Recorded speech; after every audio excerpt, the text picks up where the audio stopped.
Welcome to the movie tour. My name is Vic. I will be your tour guide through the world of the Goofy movie. Do keep in mind there are definite spoilers on this tour and absolutely no cheese whiz is allowed on the tour cart at any time. So get your fishing gear on, your map at the ready, and hop on the tour cart as we go on this here road trip to see the super awesome Powerline live in concert. I'm such a fangirl. Let's go!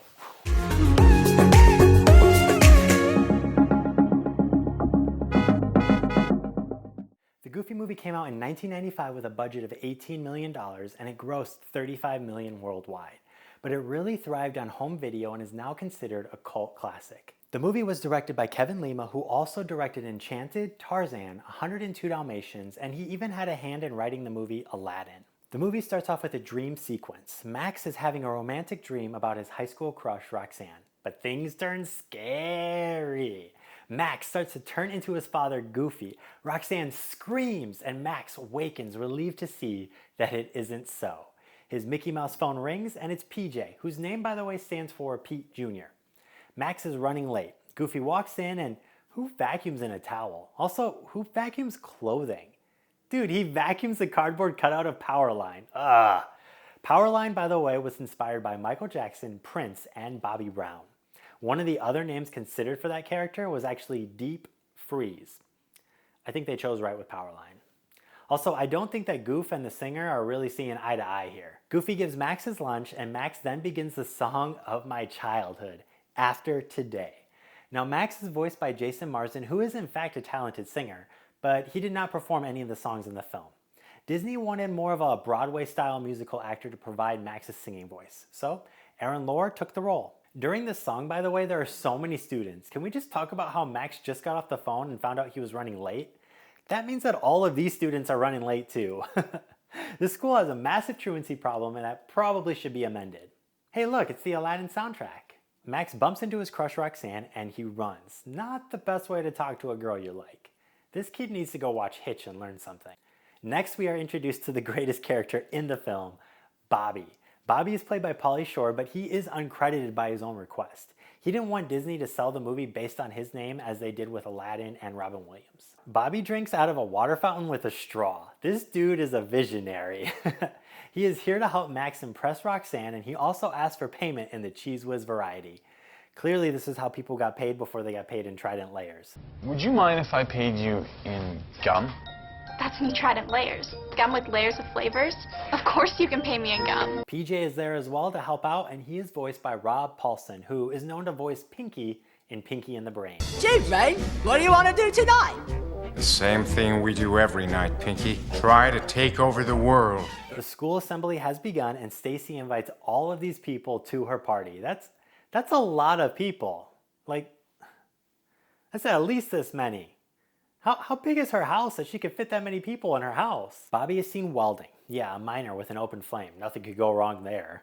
Also, who welds cables together? I don't think that would work. Principal Mazer gets dropped through a trapdoor, and then we get the iconic song, Stand Out. Max breaks through the screen and ruins everything Bobby just worked on. The poor guy could have saved his Cheese Whiz money. Roxanne then teleports from the back row to the front row.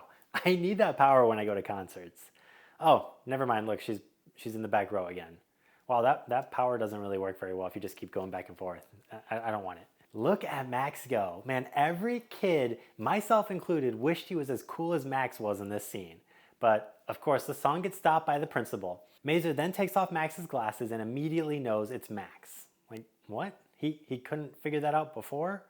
Look, movies have to stop doing this. Sunglasses do not work as disguises, and yet the movies seem to think that they do. Next, we see that Goofy is working at the photo booth with Pete. Hey look, there's Bambi and Simba. We cut back to Max and Bobby waiting for detention. Bobby then hits us with this line. Max, look, it's the Leaning Tower of Cheesa. Principal Mazer calls in Bobby. Mazer, by the way, is played by Wallace Shawn, who we just saw playing Vicini in our last movie tour of The Princess Bride, which you can check out if you haven't seen it, just by clicking on the icon. I don't know which side it's on, but click on the icon. Wallace Shawn also plays the fierce dinosaur Rex in Toy Story. Roxanne bumps into Max and then she compliments him on the dance. And then Max takes that opportunity to ask her to Stacy's party. And she says yes! Yes! She said yes! Woo! Everybody everybody mambo! She says yes, it's every high school boy's dream coming true. Principal Mazur calls Goofy at work and lets him know about the chaos that his son created. Dressed as a gang member, he caused a riotous frenzy. Mazur even says that he's going to end up dead in the electric chair if he doesn't turn himself around. That principal should probably be fired. Goofy, of course, becomes overwhelmingly worried and he sees a bobblehead of a fisherman nearby. He decides in that moment that he's going to take his boy fishing. He wants to attempt to bond with his son. Then he just leaves work. I want to know where he's working that he could just take a week off of work and just leave without telling anybody. Also, are they hiring? Max leaves school and he is now so popular. Everyone loved his performance and they chant out his name, Max, Max, Max. And then he belts out the standout song again. Oh, what a banger track. He looks more like a gang member now than when Mazur said he did on stage. During Max's song, he commits a breaking and entering, but he also saves a kid, so he's forgiven. Max gets home and the goof tells him all about the fishing trip, and Max faints. He probably hits his head hard on the cement, and Goofy just ignores his potential concussion here. He puts him in fishing gear and shoves him in the car. Why does Max have flippers on to go fishing? Is he fishing or is he swimming? Max forces Goof to stop at Roxanne's house. And now suddenly his fishing gear is gone. When did he take that off? He tells Roxanne he can't come with her to Stacy's party and she says she'll just find someone else. So Max comes up with a lie about how his dad knows Powerline and they're going to the concert in LA. Then he makes the lie worse and says he's going to go on stage and join him for the final number and wave to her. Like, dude, you could have just said you were going to the concert and left it at that. She is not going to look on TV and scan the audience for you. They hit the road and Goofy and Max play 20 questions and the goof guesses Walt Disney. And he was right. Is that a reference to their god? He even has a Disney keychain. Now Goofy was originally going to be voiced by Steve Martin. He even came in and recorded a couple of the lines for the film, but eventually the role was passed on to Bill Farmer, who has performed for the character since 1987. He's performed for him in video games and even in the Goof Troop TV show that takes place before the events of this film. The goof gives us a song here, On the Open Road. The song doesn't do much to move the plot forward, but it does show us how terrible of a driver Goofy is, and it's just a fun ride of a song. Someone needs to take that dog's license away, by the way. I'm pretty sure he just murdered someone there. The goof isn't wearing his fishing gear now either. Where did it go? When did he take that off? During the song, we get a Mickey and Donald cameo. Donald Duck originally had a bigger role in this movie. He was supposed to play a travel agent that Goofy couldn't understand, and he asks him for a different travel agent because nobody can understand Donald Duck, I get it.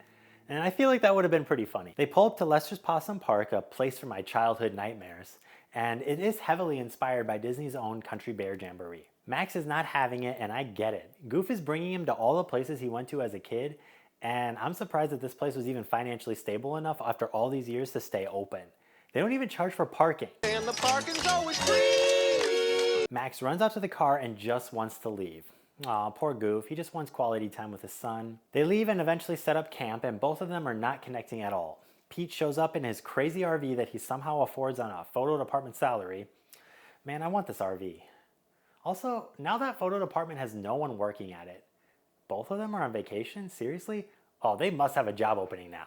Jim Cummings voices Pete. He's also known for his voice acting as Tigger and Winnie the Pooh. And no, not the horror version. I mean the cute animated bear that we all know and love. Oh, bother. PJ lets Max know that the whole school now knows that he's going to the concert. There's, only one person who doesn't know about it yet, Peach. Who? My dad. Yeah, and Powerline, and his security team. Pete offers them to stay for dinner, but Goof insists that him and Max go fishing. The goof then takes this chance to teach his son the perfect cast. He catches Pete's steak and it lands right next to Bigfoot. Goof uses his super strength and reels in Mr. Foot, and then the beast chases them to their car. The goof then realizes that the beast has his key and they are trapped in the car. The car, by the way, is an AMC Pacer. The director Kevin Lima had attended an elementary school that was near an AMC dealership, so he chose that car. Here they have a bowl of High-Dad soup and Bigfoot puts on a sock puppet show. Man, this guy definitely has a future in puppeteering. He should probably just hit up the people at the Muppets. Now, ladies and gentlemen, it's time for the Movie Tour Pit Stop, our new segment where I ask you a trivia question to test your knowledge of the film. The goof falls asleep, but he wakes up like half awake in like this mid-dream, and he turns to Max and he asks, how many cups of sugar does it take to get to the moon? Comment down below what you think it is, and the answer will come at the end of the tour. The goof falls back asleep, and Max is writing a letter to Roxanne. Remember that pencil he has in his hand. That's going to come into play in a second. In the process of writing that letter, he kicks the glove box and he finds a map, and then another pencil rolls out. So he takes that second pencil and he changes the destination from Idaho to Los Angeles. But in the process, the pencil breaks, so he uses the lead to finish it off. He legit just had a pencil in his hand to write on the postcard. Why didn't he just use that? Also, how dumb does Max gotta be to think that circling a different destination would fool his dad? Good thing the goof makes him a navigator in the next scene. He gives Max the map and says he's not even looking at it anymore. Are those nuns following them? They were in the open road song as they left Spoonerville. Next is montage time, and the goof kills a mime. We get the best tire change ever. They go to a baseball game, and then they work on a tire again? Is that the same tire change, or did they get a flat again? I don't know. They end the montage at Neptune-in, and Pete and PJ show up again, of course. These guys are everywhere. Pete overhears Max telling PJ that he changed the map, and Pete goes in tattletales and lets the goof know what his son did. Goof doesn't believe it, but he checks the map and he sees it. Goof comes back to the room all sad. Look at the pizza all over this room, by the way. There are 8 slices around the room, and that's the whole pizza. They ate none of it. I've been eating pizza wrong my whole life. I should have just been throwing it around all the room. They hit the road again and they come up to a junction. One way to LA, the other way to Idaho. Goofy asks which way to go, and Max tells him to go left, which is towards LA, and Goofy knows it. Goofy becomes so angry that he pulls over and they get out of the car. The car then rolls away and they chase it down while arguing about their vacation. This argument is actually the first scene that Marsden and Farmer recorded for the film. They land in the water and continue arguing into another song, Nobody Else But You. This song is about how even though things can be rough between them, in the end they still love each other. During this song is when we see the only time that they are actually successful at fishing. There wasn't a need for a pole or a perfect cast, just their feet. The song ends and Maxie explains how he's in love with Roxanne, and the goof agrees to bring his son to Powerline. And here's the lesson of the movie, guys. Communication. If they would have just had this conversation at the beginning of the trip, then the goof would probably have helped his son out and they never would have gone to Lester's awful possum park and gotten that awful hat, or awesome possum hat, depending on who you ask. Man, I want a possum hat. They come across a waterfall and Goof manages to get off the car with his fishing pole, but Max is stuck in the car and he goes over. Luckily, a part of their luggage turns into a makeshift parachute and helps him out. But then the goof flies over and Max grabs the fishing pole, but Goofy falls. He uses the perfect cast to catch his pop, and his daddy is now proud.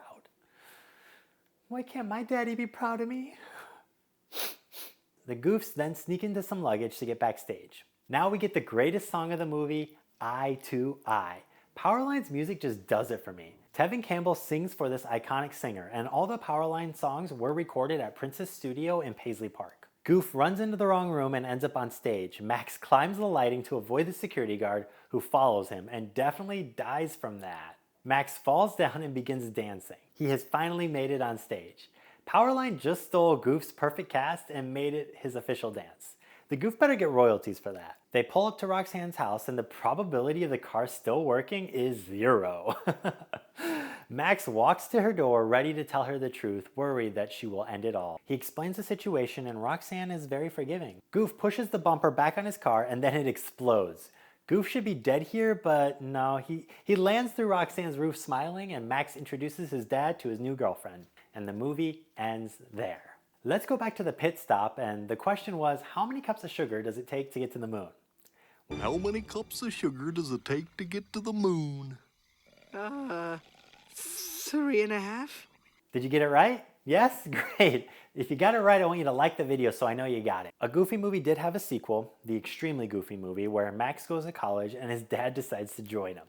It's a fun watch, but it's no match for the original. Well, that's it, ladies and gentlemen. We have reached the end of the movie tour. Thanks so much for dropping by and for sticking around till the end. So that's a cut. That's a wrap. Everyone go home. Hey, who's got the cheese whiz? Give me that.